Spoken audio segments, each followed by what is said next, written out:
Our lecture is on the topic of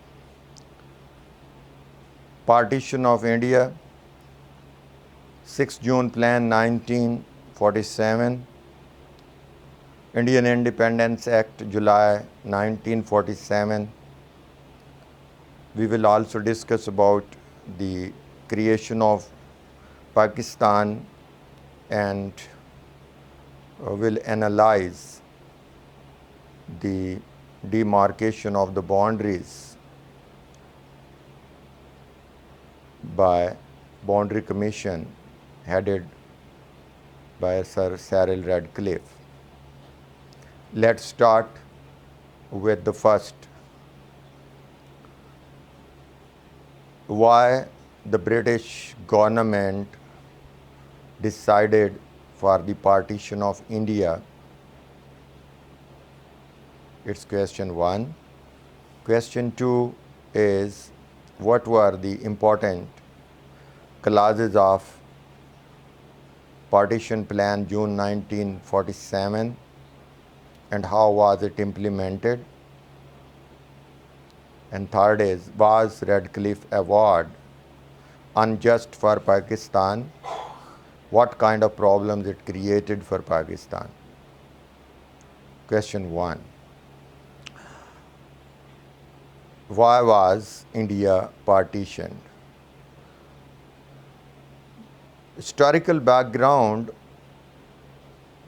to the answer of this question is, since 1940 Pakistan resolution was passed, the gulf between Congress and the Muslim League had widened and both parties adopted a very clear stance. Muslim League wanted division of India and Gandhi made efforts to keep India united. An impartial analysis of the history of India reveals Jinnah adopted the course of constitutionalist as a constitutionalist and he fought for the cause of the Muslims and Muslim League remaining within the ambit of the Indian Constitution. On the contrary, Mohanchand Karamdas Gandhi, the leader of Congress, adopted the course of protest, adopted the course of agitation, exerting pressure on India.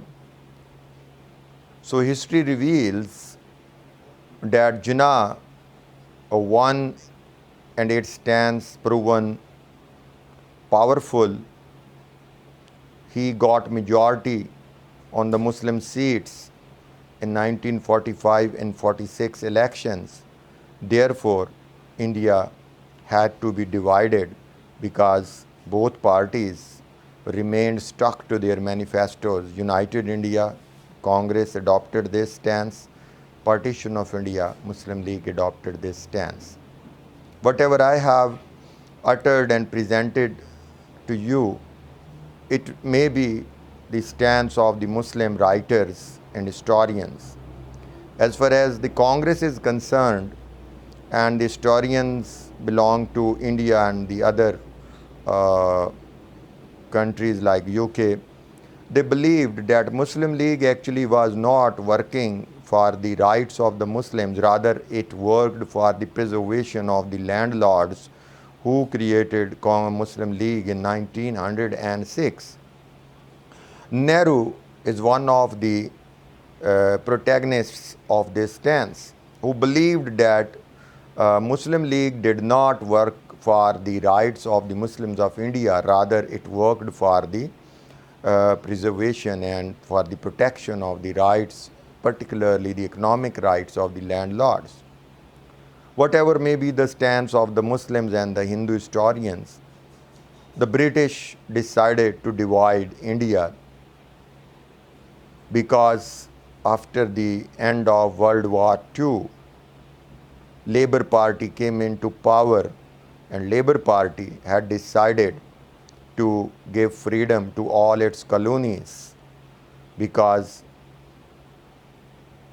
Great Britain won the war but it could not maintain the colonial system due to two reasons. During the war, its economy came under stress. The freedom fighters and freedom movement emerged in all the colonies. So either we talk about Jinnah or we talk about Gandhi's role, both wanted freedom, but they had different stances. So Lord Wavell was recalled and Lord Mountbatten came to India as the last Viceroy of India and Governor General of India in April 1946. After reaching here, he had meetings with All Indian National Congress, with the leadership of Muslim League, Central Sikh League, and other political stakeholders. So he reached on the conclusion that India couldn't be maintained as a united India. So he decided to chalk out a plan. His plan in the history is known as 6 June 1947 Partition Plan. He presented the plan to Gandhi, Jinnah and other leaders and got their approval. Later he presented it into the British Parliament and government. So on 3rd June 1947, the 3rd June plan, sorry I have said 6th, it's 3rd June. So on 3rd June 1946, the partition plan was announced. Jinnah approved it off and Gandhi also approved it. Congress and League decided to go for the partition. The important clauses of the 3rd June plan. Point 1, India would be divided into two independent states, India and Pakistan. The largest provinces of Bengal and Punjab, those had 50-50% population of Hindus and Muslims. Their provincial assemblies were given the opportunity that if they decided to partition these two provinces, then they would be partitioned into two separate Hindu province and Muslim provinces on the basis of religious population, and a appointed commission was to be set up. Referendum would be held in northwestern frontier province, now known as Khyber Pakhtunkhwa, and Sylhet district in Assam, because in KPK, Congress and Bacha Khan, so red shirts, they had formed the coalition government, so they did not accept it. Therefore, it was decided that the referendum would be held. The partition of the financial and asset resources would be held on the basis of the population percentage. This plan was accepted. Later it presented on 18th July in the Parliament of in the British Parliament. They approved it on 18th July, that on 15th August 1947 these two states would become independent. So on 18th July, the 3rd June plan was adopted as partition plan as an Indian Act 1947. Under this Indian Act, most of the clauses were same. India would be divided into two states, Muslims and Hindus, Pakistan and India. The provincial assemblies of Bengal and Punjab decided for partition. So it was decided their boundaries would be demarcated. So a partition commission was established. Sylhet and a referendum were to be held in KPK and Sylhet. As far as princely states, they were given the opportunity to remain either independent or to join India and Pakistan, but they had to be careful about the population, their area and annexations or the geographical annexations with India and Pakistan. Assets were to be divided. So this 3rd June plan when became Indian Independence Act on 18 July 1947, on 15 July the partition held in India. Quaid-e-Azam took the oath of Pakistan as the first Governor General of Pakistan, and he refused to accept Lord Mountbatten as the Governor General of Pakistan. So Baton came to Pakistan, he took the oath of Mr. Jinnah. So on 14th August, Pakistani government was formed.